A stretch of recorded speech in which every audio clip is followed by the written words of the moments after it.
मेरा 20 साल का नौकर मोहन हमेशा मेरे आगे पीछे घूमता रहता था।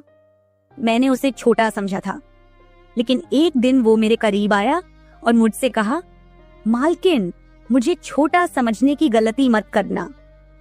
उस रात जब मैंने उसे देखा तो मेरी आंखें हैरत से फटी की फटी रह गई, क्योंकि उस रात मोहन ने 20 साल के लड़के की तरह नहीं बल्कि 30 साल के आदमी की तरह मुझे। दोस्तों, कहानी सुनने से पहले दिल थाम कर बैठिएगा, क्योंकि कहानी बहुत ही रोमांचक और खतरनाक होने वाली है। चलिए कहानी शुरू करते हैं। जिस दिन से मोहन मेरे पास सोने लगा था, तब से मेरे शरीर में बदलाव आने लगे थे। मुझे लगा था कि मोहन अभी छोटा है और उसे कुछ समझ नहीं आता होगा, लेकिन धीरे धीरे उसकी गलत हरकतें मेरे सामने आने लगी। अब मुझे अच्छी तरह से समझ आ गया था कि मोहन मुझसे क्या चाहता है। मैंने कभी सोचा भी नहीं था कि एक 20 साल का लड़का मेरी तरह की 40 साल की महिला को इतना सुख दे सकता है। आज से कुछ महीने पहले मैं उसको अपने गांव से अपने साथ शहर लाई थी। मेरे घर में सिर्फ मैं और मेरा 1 साल का बेटा था। जब मैं काम पर जाती थी तो मोहन मेरे बच्चे की देखभाल करता और वह मेरे घर का ध्यान रखता था। मैं बिना शादी के मां बन गई थी। मेरे बॉयफ्रेंड ने शादी का झांसा देकर मेरे साथ प्रेम का खेल खेला। जब मैं गर्भवती हो गई तो मैं उसको बताने के लिए उसके घर गई और वहां मैंने देखा कि उसकी शादी हो रही थी। उसने मेरे साथ प्यार करने का नाटक किया। जब मैं गर्भवती हो गई तो उसने किसी और लड़की से शादी कर ली। मेरे पेट में पल रहे बच्चे को मारने का मेरा मन नहीं हुआ, और जब मैंने गर्भपात कराने का सोचा तब तक समय निकल चुका था। मैं 4 महीने की गर्भवती हो चुकी थी। जब मेरे मम्मी पापा को इस बात का पता चला तो उन्होंने मुझे घर से बाहर निकाल दिया और मैं शहर आकर बिल्कुल अकेली रहने लगी। कुछ महीनों बाद मेरे दादाजी बहुत बीमार हो गए, तो मैं उनको मिलने के लिए अपने गांव गई। मेरे दादाजी ने मुझे मिलने के लिए बुलाया था, इसलिए मैं गांव गई थी। जब मैं गांव पहुंची तो वहां पर सिर्फ मेरे दादाजी ने ही मेरे बेटे को प्यार से गोद में लिया था। मेरा बेटा अंश दादाजी की गोद में खेल रहा था। तभी मुझे मेरे ऑफिस से फोन आया और मैं बात करने के लिए बाहर चली गई। जब मैं वापस आई तो मेरा अंश दादा के पास नहीं बल्कि घर के एक नौकर के पास था। मैंने देखा कि अंश उस नौकर के पास अच्छे से खेल रहा था।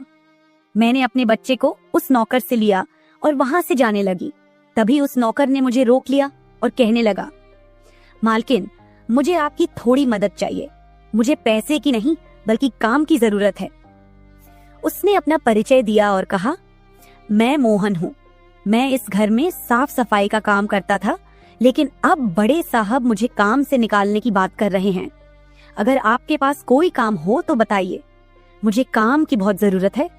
मेरे माता पिता भी गरीब हैं, मुझे काम की बहुत जरूरत है। तब मैंने कहा, मेरे बच्चे की देखभाल का काम है, लेकिन इसके लिए तुम्हें मेरे साथ शहर चलना होगा। इस काम के बदले मैं तुम्हें 10,000 रुपये महीना दूंगी। मोहन मेरे साथ शहर आने के लिए तैयार हो गया। मेरा बेटा अंश उसके साथ बहुत प्यार से रहता था। ये देखकर मैंने मोहन को अपने घर लाने का फैसला किया। अब मोहन मेरे घर में ही रहने लगा। मोहन पूरा दिन मेरे बच्चे का ख्याल रखता और घर के कामों में मेरी मदद करता। मोहन ने कुछ ही दिनों के अंदर मेरा दिल जीत लिया था। उसकी देखभाल से मेरे बेटे की सेहत भी सुधर गई थी। जो अंश मुझे रात दिन परेशान करता था, अब वह मोहन के हाथों से अच्छे से खाना खाता था। मैंने मोहन को एक अलग कमरा दिया हुआ था। एक दिन रात में अंश बहुत रोने लगा। किसी भी तरह से वह शांत नहीं हो रहा था। बच्चे के रोने की आवाज सुनकर मोहन मेरे कमरे में आया और उसने अंश को मुझसे ले लिया। मोहन के पास जाते ही अंश शांत हो गया था। रात बहुत हो चुकी थी। अंश मोहन को छोड़ नहीं रहा था, तो मैंने मोहन को अपने कमरे में ही सोने के लिए कह दिया। सुबह जब मैं उठी तो अंश मोहन से लिपट कर सो रहा था। उस रात के बाद से मोहन अंश के लिए मेरे कमरे में ही सोने लगा। मोहन के आने के बाद सब कुछ अच्छे से चल रहा था। मोहन के काम से खुश होकर छुट्टी के दिन मैं उसे मार्केट लेकर गई। वहां मैंने उसके लिए अच्छे अच्छे कपड़े खरीदे और सैलून में जाकर उसकी नई हेयर स्टाइल बनवाई। मोहन देखने में अच्छा था, लेकिन वह एकदम साधारण तरीके से रहता था। उस दिन मैंने उसका पूरा लुक ही बदल दिया था। उसे नए अंदाज में देखकर मैं भी उस पर विश्वास नहीं कर पा रही थी। कल तक जो एक साधारण सा नौकर था, वह इतना हैंडसम और स्मार्ट दिख सकता है, इसकी मैंने कल्पना भी नहीं की थी। मॉल से हम घर आए तो अंश आते ही सो गया था। मैंने उसे कमरे में बिस्तर पर सुला दिया और पानी पीने के लिए बाहर जाने लगी। तभी मोहन मेरे लिए पानी लेकर आया। जब मैं पानी पी रही थी तो मोहन मुझे अजीब सी नजरों से देख रहा था।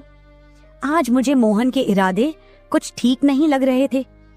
जब मैंने पानी पीकर गिलास रखा तो उसने मुझे गले लगा लिया। कई सालों बाद किसी पुरुष ने मुझे गले लगाया था। मैंने उसे खुद से दूर किया। तब मोहन ने कहा, मालकिन, आपकी वजह से आज पहली बार मैंने खुद से प्यार करना सीखा है। जिंदगी बहुत खूबसूरत है, बस इसे जीना आना चाहिए। आज आपने मेरा कायाकल्प करवाकर मुझ पर बहुत बड़ा उपकार किया है। मैं सच में बहुत अच्छा दिख रहा हूँ। मोहन के चेहरे पर खुशी देखकर मैं भी खुश थी। वह 20 साल का था, लेकिन गांव का लड़का होने के कारण उसका शरीर और कद काठी अच्छी थी। वह घर में भी रोजाना कसरत करता था। उसकी लंबाई भी ठीक ठाक थी। मैंने उससे उसकी पढ़ाई के बारे में पूछा था तो उसने कहा कि मेरे घर के हालात ठीक ना होने के कारण वह ज्यादा पढ़ाई नहीं कर सका। हर सुबह ऑफिस जाने से पहले मैं अपने बच्चे को दुलार कर ऑफिस के लिए निकलती थी। आज जब मैं ऑफिस के लिए निकलने से पहले अंश को चूमने गई तब वह मोहन की गोद में था। अचानक अंश ने अपनी गर्दन घुमाई और मेरे होंठ मोहन के गाल पर जा लगे। मुझे बहुत शर्मिंदगी महसूस हुई। मैंने उससे माफी मांगी और ऑफिस के लिए निकल गई। शाम को जब मैं घर आई तब भी मैं मोहन की आंखों में नजर नहीं मिला पा रही थी। मोहन ने अंश को खाना खिलाकर सुला दिया था। फिर हम दोनों ने साथ में खाना खाया। खाना खत्म करने के बाद मैं अपने कमरे में गई। वहां मैं अपनी दवाइयां ले रही थी क्योंकि आज मैं बहुत थक चुकी थी और मेरे सिर में बहुत दर्द था। उसी की दवा मैं ले रही थी। दवा लेने के बाद भी मेरा सिर बहुत दर्द कर रहा था। मैं अपने कमरे में सिर पकड़कर बैठी हुई थी। जब मोहन ने मुझे इस हालत में देखा तो वह पूछने लगा कि मालकिन, क्या हुआ है? जैसे ही उसे पता चला कि मेरा सिर दर्द कर रहा है, उसने मेरे सिर की मालिश शुरू कर दी। मोहन की मालिश से मुझे आराम मिल रहा था। धीरे धीरे मुझे गहरी नींद आने लगी। उस रात मुझे बहुत अच्छी नींद आई थी। अगले दिन हमारे ऑफिस में पार्टी थी और मैं उसके लिए अच्छे से तैयार हो रही थी। आज मैंने गुजराती लुक अपनाने का फैसला किया। मैंने घाघरा पहन लिया था, लेकिन स्कर्ट का नॉट बांधने में मुझे दिक्कत हो रही थी। तब मैंने मोहन को कमरे में बुलाया और उससे नॉट बांधने को कहा। नॉट बांधते समय उसका हाथ मेरी खुली पीठ पर से गुजर रहा था। मैंने उसे छोटा समझा था, इसलिए मैंने उसे यह काम करने के लिए कहा था। मेरे पास और कोई भी रास्ता नहीं था। तैयार होकर जब मैं जाने लगी तो मोहन ने मेरा हाथ पकड़कर मुझे रोक लिया और अंदर से काजल लेकर आया। उसने मेरे कान के पीछे काजल लगाया और कहा, मालकिन, अब आपको किसी की नजर नहीं लगेगी। आप बहुत सुंदर लग रही हैं। उसकी बात सुनकर मैं खुश हो गई और ऑफिस जाने लगी। उस दिन शाम को जब मैं घर आई तो मेरे साथ मेरी एक सहेली और उसका बॉयफ्रेंड भी आया। मोहन ने आज बहुत अच्छा खाना बनाया था। मेरी सहेली रितिका और उसका बॉयफ्रेंड 4-5 दिन मेरे घर रुकने वाले थे। अगले दिन रात को मोहन ने खाना बनाया और रितिका और उसके बॉयफ्रेंड को खाने के लिए बुलाया, लेकिन वो दोनों अपने कमरे में ही ड्रिंक कर रहे थे। रितिका तो बहुत ज्यादा पी चुकी थी। वह खाना खाए बिना ही सो गई।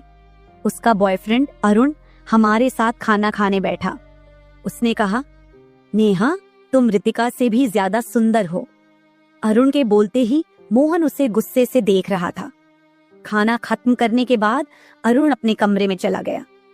उसके जाते ही मोहन मुझसे कहने लगा, मालकिन, आपके ये कैसे दोस्त हैं? मुझे उस आदमी की बात बिल्कुल भी अच्छी नहीं लगी।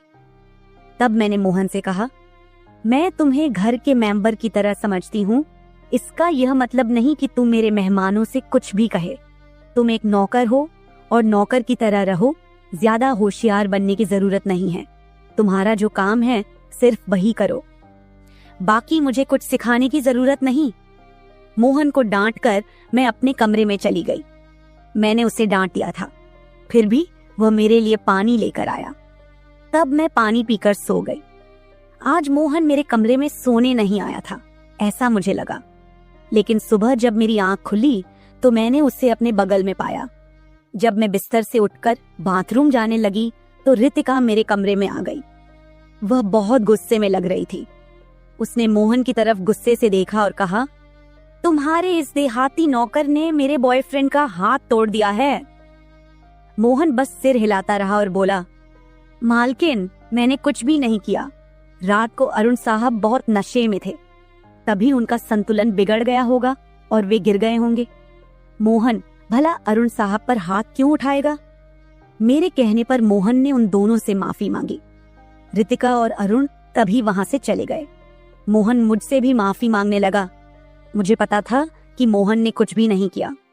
आज मैं ऑफिस नहीं गई क्योंकि कई दिनों से मेरा शरीर थका थका महसूस कर रहा था। मैंने सोचा था कि आज पूरा दिन घर में ही रहकर आराम करूंगी। नाश्ता करने के बाद मैं फिर से 1 घंटे के लिए सो गई। अंश भी मेरे साथ सो गया था।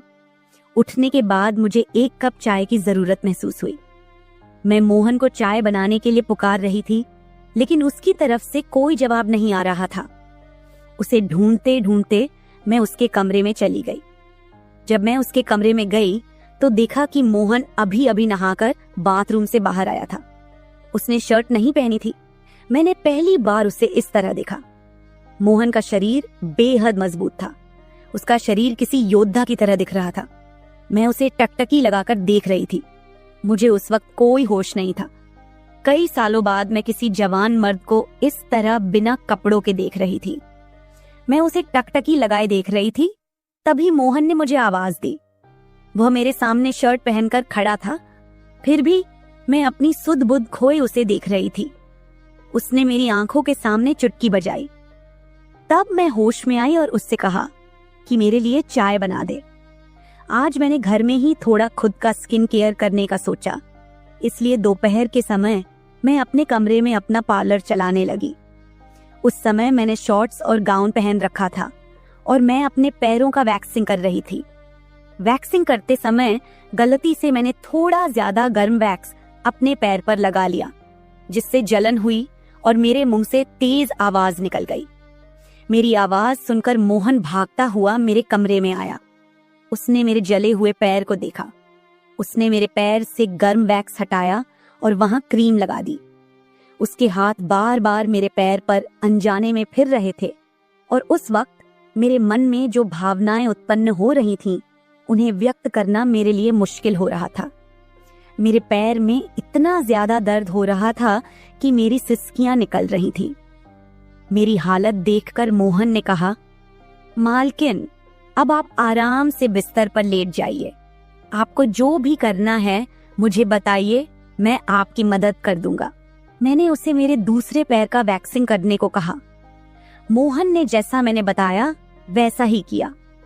उसने मेरे चेहरे की मसाज भी कर दी। जब वह मेरी मसाज कर रहा था तो उसके स्पर्श में एक अजीब सा सुकून था, जिसने मेरी पूरी थकान दूर कर दी।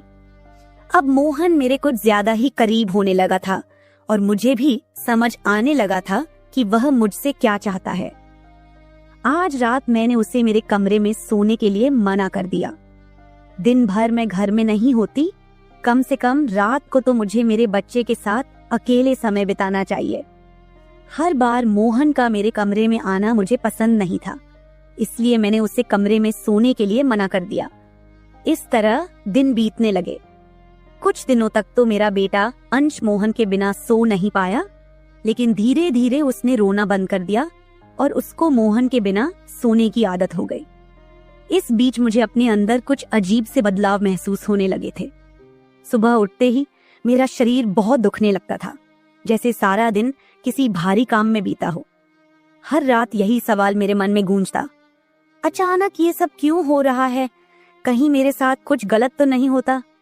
कुछ दिनों में मेरी शारीरिक पीड़ा इतनी बढ़ गई कि मुझे बिस्तर से उठने की भी इच्छा नहीं होती थी। आखिरकार मैंने ऑफिस से 1 हफ्ते की छुट्टी ले ली, ये सोचते हुए कि शायद आराम करने से थोड़ा ठीक हो जाऊं। अब सारा दिन अंश मोहन के साथ ही रहता था। जब उसे भूख लगती तो वह बीच बीच में मेरे पास आ जाता। आज मैं अपने कमरे में अपनी कमर पकड़े बैठी थी। कमर में बहुत ज्यादा दर्द हो रहा था। मन में कई ख्याल चल रहे थे। क्या ये दर्द कोई संकेत है? क्या मुझे किसी बड़ी परेशानी का सामना करना पड़ेगा? रात के 10 बजे का वक्त था। मोहन पानी लेकर मेरे कमरे में आया। मेरी कमर पर हाथ देखकर उसने समझ लिया कि मुझे बहुत तकलीफ हो रही है। मोहन ने कहा, मैडम, अगर आपको कोई आपत्ति न हो तो मैं आपकी कमर की मालिश कर देता हूँ। मेरी कमर इतनी दुख रही थी कि मैंने उसकी मालिश के लिए हाँ कर दी, लेकिन उससे पहले मैंने अपने कमरे की लाइट बंद कर दी। छोटे 0 बल्ब की रोशनी में मेरी कमर उसे नहीं दिखेगी, इसलिए मैंने कमरे की बड़ी लाइट बंद करके 0 बल्ब जला दिया। मोहन ने धीरे धीरे मेरी कमर पर मालिश शुरू दी। उसकी उंगलियों का स्पर्श ऐसा था जैसे दर्द को धीरे धीरे चुरा ले जा रहा हो। मैं कुछ पल के लिए पूरी तरह सुकून में खो गई। ऐसा लग रहा था कि मेरी सारी पीड़ा बस छू मंतर हो गई हो। मालिश करते करते मोहन ने अचानक पूछा, मैडम, क्या आपको कभी अंश के पिता की याद नहीं आती? उसका सवाल सुनकर मैं कुछ पल के लिए चुप हो गई। फिर उसने धीरे से कहा, आप इतनी खूबसूरत और जवान हैं, फिर भी आपने अकेले रहने का फैसला क्यों किया? उसकी बातों ने जैसे मेरे दिल को छू लिया। मैंने उससे कहा कि शायद तुम्हारे सवाल का उत्तर मेरे पास नहीं है। उस सवाल पर वहीं विराम लग गया। उसने मेरी बात सुनकर कुछ नहीं कहा, लेकिन उसने मालिश जारी रखी। आज मुझे मोहन के इरादे कुछ ठीक नहीं लग रहे थे। मैं सोचने लगी, क्या मोहन सिर्फ सवाल कर रहा था या उसके मन में कुछ और था? मुझे समझ नहीं आ रहा था कि ये सब सिर्फ एक सामान्य बातचीत थी या फिर किसी रिश्ते की शुरुआत का संकेत। उस रात मोहन की मालिश से मुझे अच्छी नींद आ गई थी। 2 दिन बाद वह तारीख आने वाली थी जब मैंने पहली बार अपने प्रेमी से मुलाकात की थी। उस दिन का इंतजार मेरे दिल में एक तूफान ला रहा था। आखिरकार वह दिन आ ही गया। सुबह से ही मैंने खुद को किसी न किसी काम में व्यस्त रखने की कोशिश की, लेकिन जैसे जैसे रात गहरी हो रही थी, मुझे उसके साथ बिताए पल बार बार याद आ रहे थे। आज मुझे बहुत ही अकेलापन महसूस हो रहा था। आज वह मेरे साथ नहीं था, लेकिन वह मेरे बच्चे का पिता था। अंश को देखकर मुझे रोज उसकी याद आती थी और आज मैं अपनी भावनाओं को छुपा नहीं पाई। मैं अपने कमरे में जोर जोर से रोने लगी। अंश मेरे पास में सो रहा था, इसका भी मुझे ध्यान नहीं रहा। मोहन पानी लेकर मेरे कमरे में आया। मुझे रोते हुए देखकर उसने मुझे पानी पिलाया। पानी पीते हुए मैं थोड़ा शांत हुई, लेकिन मेरी आंखों से बहते आंसू रुकने का नाम नहीं ले रहे थे।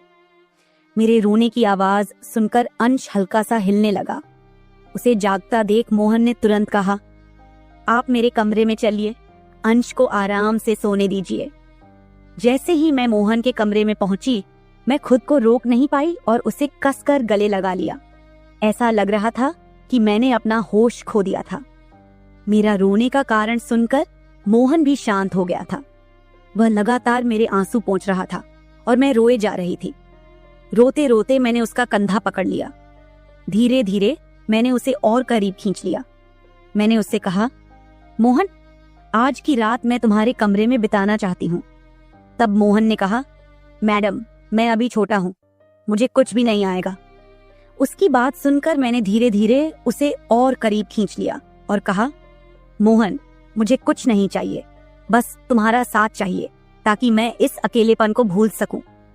उस रात मैं उसके कमरे में थी, लेकिन सुबह जब मैं उठी तो वह मेरे पास नहीं था।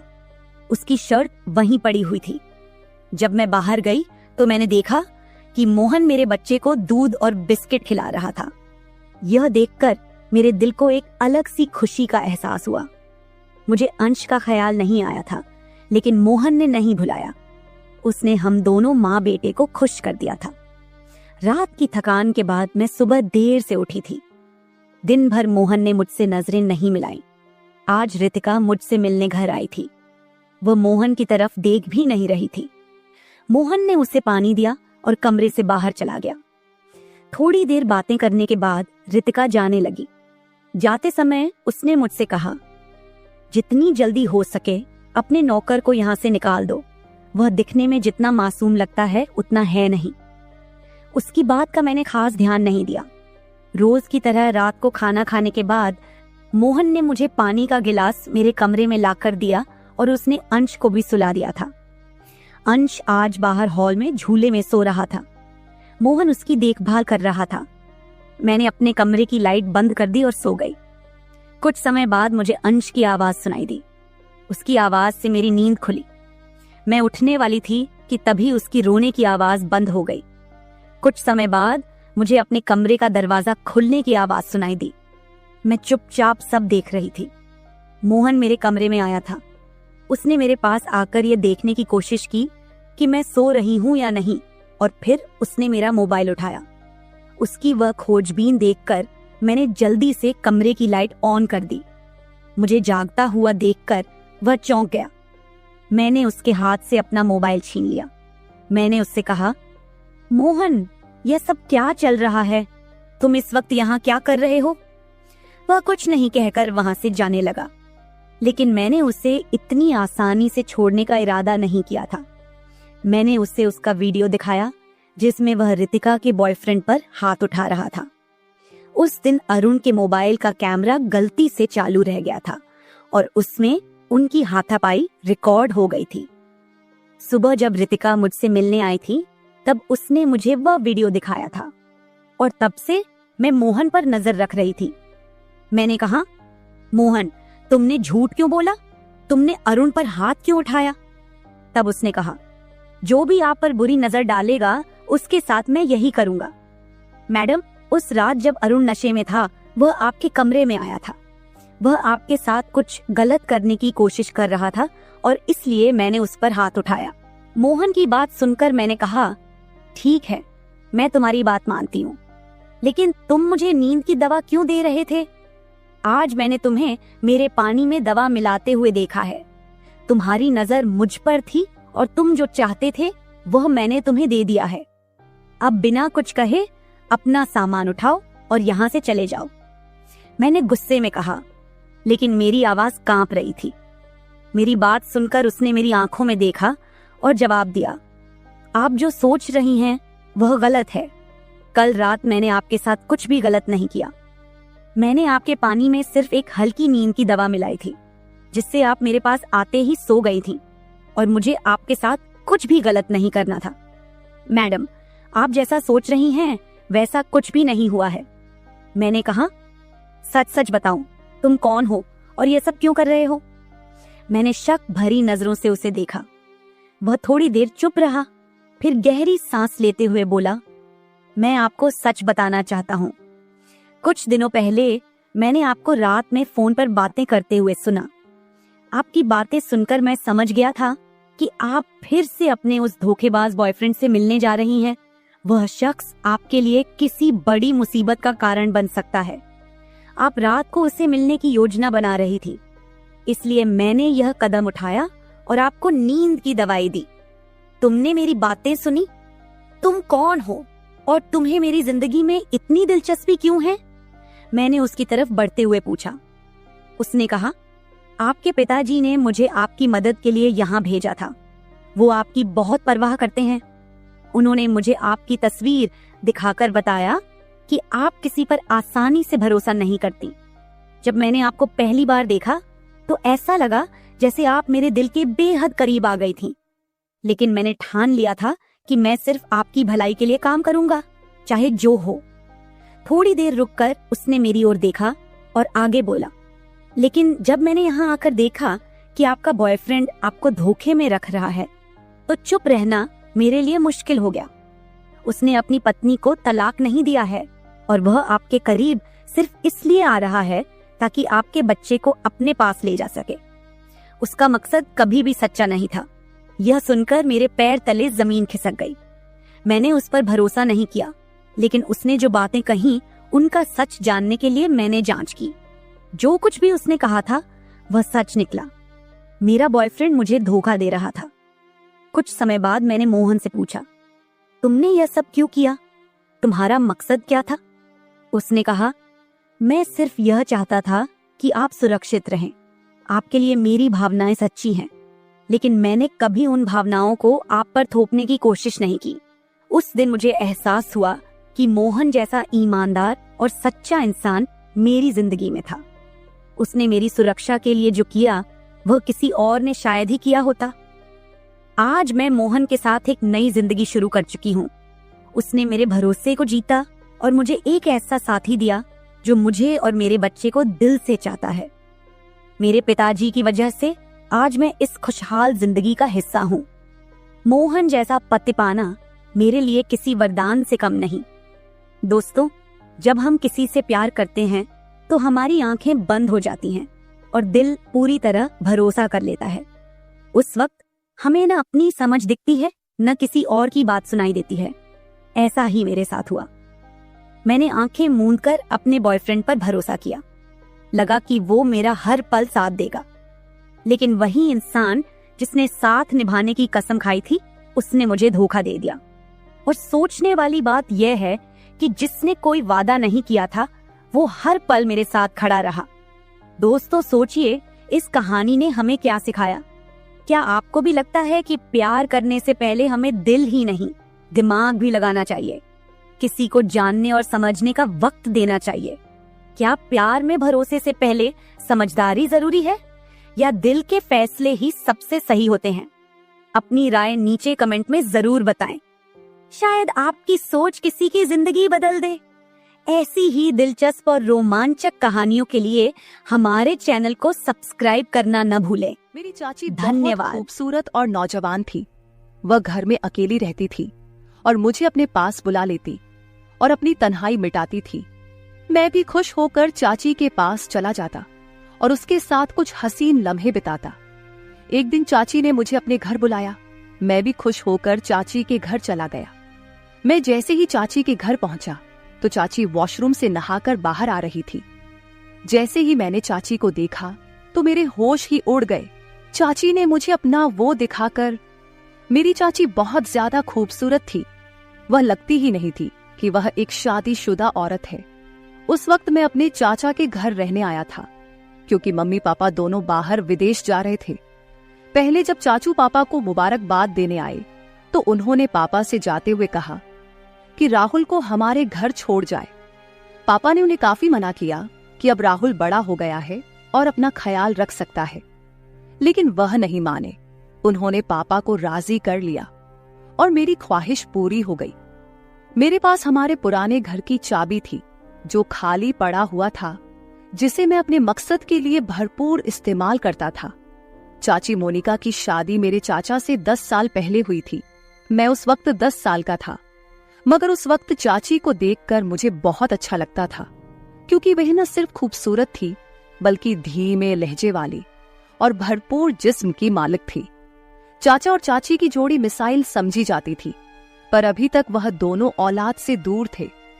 वह दोनों ने अपनी किस्मत समझकर सब्र कर लिया था। चाची और चाचू में बहुत ज्यादा प्यार था और मेरा अंदाजा था कि चाचा चाची की हर ख्वाहिश पूरी करते होंगे। शादी के बाद चाची का बदन बहुत दिलकश हो गया था। खूबसूरत तो वह पहले ही थी, मगर अब शरीर का हर हिस्सा अपनी तरफ झुकता हुआ महसूस होता था। उस वक्त जब चाची घर की सफाई कर रही थी और मैं टीवी देख रहा था, तब चाची ने मुझसे पूछा, राहुल बेटा, आज कॉलेज नहीं जाना क्या?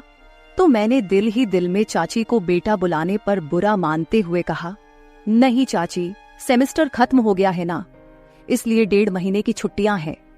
चाची ने सर हिलाया और झुककर मेज पर कपड़ा मारने लगी, पर चाची का वो सब देखकर समझ नहीं आ रहा था कि क्या करूं और क्या ना करूं।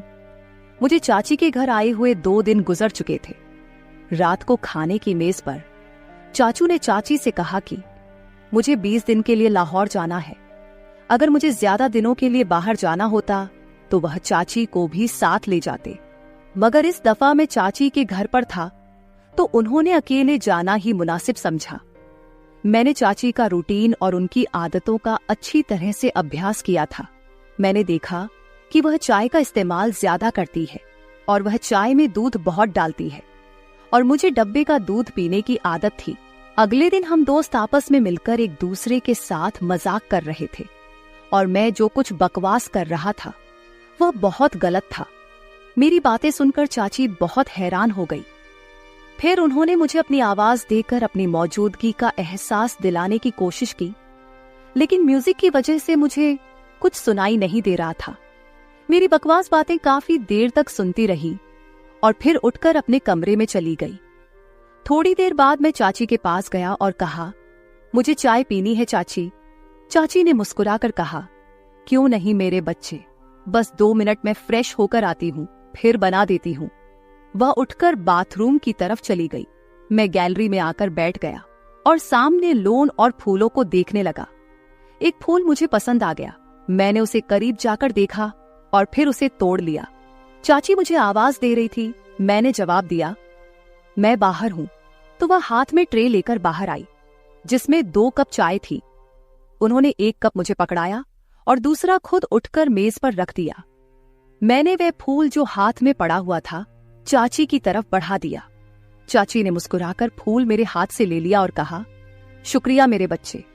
मेरे सारे अरमानों पर पानी पड़ गया था। मैंने चाची की तरफ देखा और कहा, चाची बोर नहीं होती आप सारा दिन घर में रह रहकर? मैं तो बोर हो गया हूं, हम कहीं बाहर घूमने चलते हैं। चाची ने कहा, नहीं समीर, मैं तो तुम्हारे चाचा के साथ हर जगह जाती हूं, लेकिन मैं उनके बगैर कहीं नहीं जाती। मैं खामोश होकर चाय पीने लगा। रात के खाने के बाद मैंने एक मूवी लगाई और बैठकर देखने लगा। चाची भी मेरे पास आकर बैठ गई और मूवी देखने लगी। चाची ने जब देखा कि यह वही बकवास हो रही है जो मैं दोपहर को गेम खेलते वक्त कर रहा था, तो उन्होंने कहा, अच्छा, तो ये सारी बकवास बातें तुमने यहाँ से सीखी है? वह बोली, बेटा ये तो बहुत गलत बात है, तुम बहुत ही गलत भाषा इस्तेमाल करते हो। शर्म से मेरे पसीने छूट गए। चाची ने फिर से कहा कि मैं तुम्हारे पापा से बात करूंगी कि तुम पर नजर रखें, तुम हाथ से निकलते जा रहे हो। मैंने नजर उठाकर देखा और चाची से कहा, गलती हो गई चाची, मुझे माफ कर दे।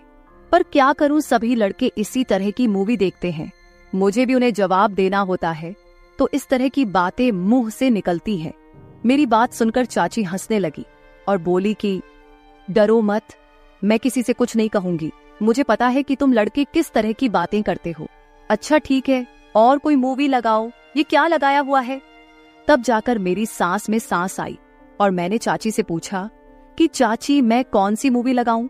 उन्होंने कहा कि कोई इंडियन मूवी लगाओ। मैंने कोई इंडियन मूवी लगा दी।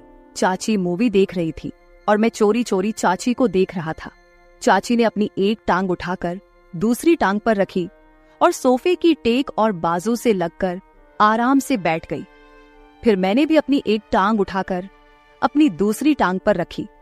मुझे लगा कि चाची ने मेरी इस हरकत को नोट किया है और उनके चेहरे पर हल्की सी मुस्कुराहट आ गई। मैं भी चाची की तरह दूसरे कोने पर बैठा हुआ था।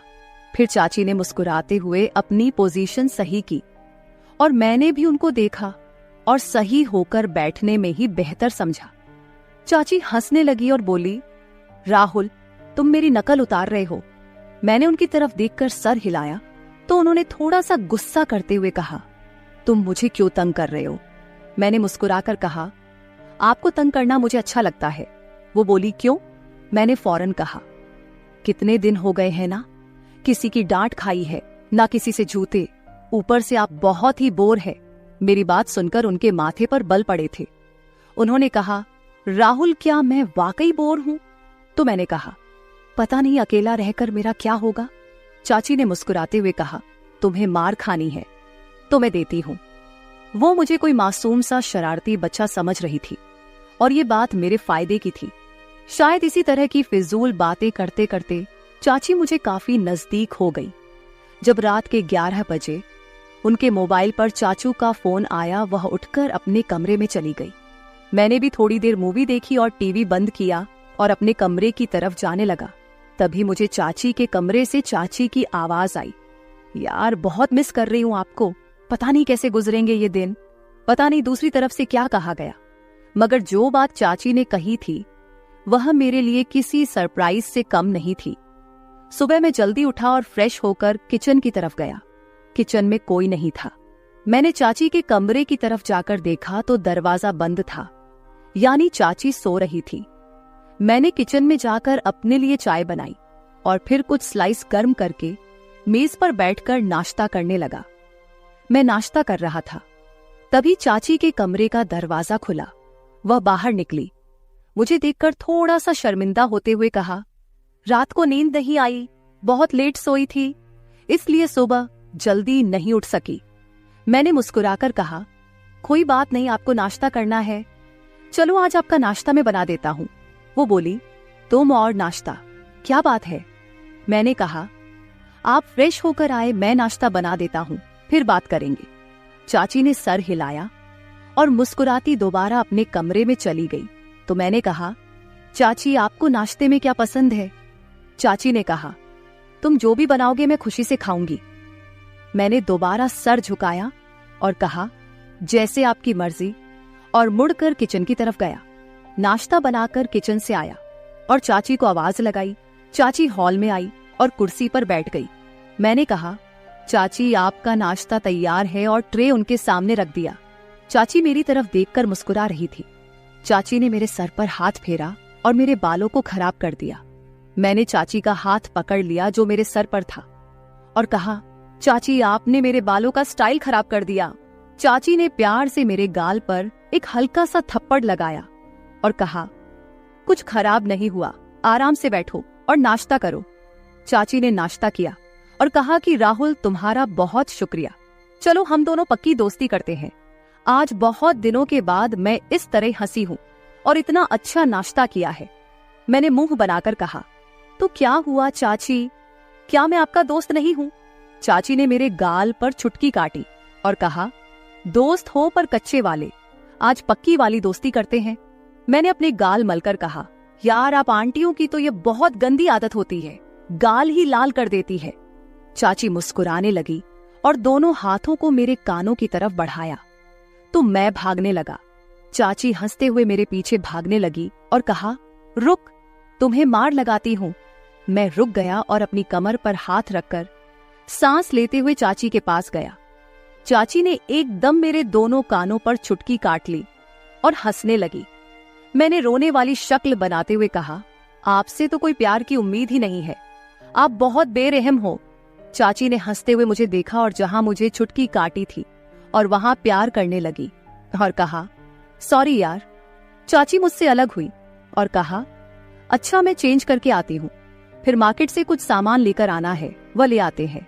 मैंने कहा, ठीक है, मैं भी चेंज कर लेता हूँ, शायद कोई लड़की मेरे जाल में फंस जाए और मेरे भी मजे हो जाए। चाची ने मुस्कुराते हुए एक थप्पड़ मेरी कमर पर लगाया और कहा, राहुल थोड़ी सी तो शर्म करो। मैंने हैरानी से कहा, किस चीज से? चाची ने कहा, अपनी इस तूफानी हरकतों से। मैंने कहा, यार जिंदगी में थोड़ा सा मजा भी होना चाहिए, वरना तो सारी उम्र आप मुझे किसी काम का नहीं छोड़ेगी। चाची को पहले तो मेरी बात समझ नहीं आई, मगर जब उनको समझ आया तो उन्होंने अपने पांव से जुटी उतारी और कहने लगी, थोड़ी सी तो शर्म करो राहुल। मैं हंसकर अपने कमरे में चला गया। थोड़ी देर बाद मैं कमरे से बाहर आया और सोफे पर बैठकर टीवी देखने लगा। थोड़ी देर में चाची भी बाहर आ गई। जब वह बाहर निकली तो मेरी सांस ऊपर के ऊपर और नीचे की नीचे रह गई। सफेद कलर की कमीज पर नीचे जीन्स में चाची को देखते हुए कहा, मैडम जी का क्या इरादा है? चाची ने पहले अपने आप को देखा और फिर मुझे देखते हुए हैरानी से कहा, क्यों, क्या हुआ? मैंने दिल पर हाथ रखते हुए कहा, मैडम आपके दीवाने शहर में 1000 होंगे, मगर इतनी सुबह दुकान कौन खोलेगा? चाची को अपनी गलती का एहसास हो गया और बोली, ठीक कह रहे हो। मैंने कहा, मैडम जब आप बाहर निकलती होगी तो लोग आपको ही देखते होंगे। चाची ने मुस्कुराते हुए कहा, राहुल थोड़ी सी शर्म कर, मैं तेरी चाची हूं। मैंने भी सर झुकाकर कहा, ठीक है चाची। तो वह हंसने लगी और मेरे पास बैठते हुए कहा, बाज नहीं आओगे फ्लर्ट करने से। मैंने उनकी तरफ देखते हुए कहा, कौन बदकिस्मत आपसे फ्लर्ट करना चाहता है? चाची ने मुस्कुराते हुए कहा, माफ कर यार। थोड़ी देर की खामोशी के बाद चाची मेरे करीब आई और बोली, सच में तेरी कोई गर्लफ्रेंड नहीं है? मैंने उनकी तरफ देखा और कहा, कोई आप जैसी मिली ही नहीं, वरना उसे गर्लफ्रेंड क्या अपनी लाइफ पार्टनर बना लेता, चाहे पापा को समझाना पड़ता। चाची ने मुस्कुराते हुए कहा, मैं अच्छी लगती हूँ आपको? तो मैंने भी फिर किसी आशिक की तरह सर झुकाकर हल्का सा कहा, बहुत ज्यादा चाची। चाची ने कहा, तू बाज नहीं आएगा। चाची ने कहा, राहुल दूध ले आओ, खत्म हो गया है। मैंने सर हिलाया और मार्केट की तरफ चला गया। वापस आकर दूध के बर्तन को फ्रीजर में रखा और चाची को बताने उनके कमरे में गया। पर सामने जो मंजर था वह पागल कर देने के लिए काफी था। चाची शायद नहाकर निकली थी और यह वक्त मुझ पर कहर बरसा रहा था और मेरी हालत ऐसी हो गई थी कि टांगों में जान ही ना रही। मैं पलटने ही वाला था कि चाची ने आवाज देकर पूछा, ले आए हो दूध? मेरे हलक से तो जैसे आवाज ही नहीं निकल रही थी। मैंने सर हिलाया तो चाची आहिस्ता आहिस्ता कदमों से चलती हुई मेरी तरफ आई और मेरे चेहरे के नीचे हाथ रखकर कहा, क्या हुआ राहुल? मैंने चेहरा ऊपर उठाया और उनकी आंखों में देखते हुए कहा, कुछ नहीं चाची। चाची ने मेरी आंखों में देखा और कहा, राहुल सच सच बताओ, मेरा इस तरह तुम्हारे सामने आना अच्छा है क्या? मैंने सर हिलाया और दोबारा सर झुकाकर कहा, अगर आपको लग रहा है कि मैं आपकी तरफ अट्रैक्ट हो रहा हूं तो आप गलत है चाची।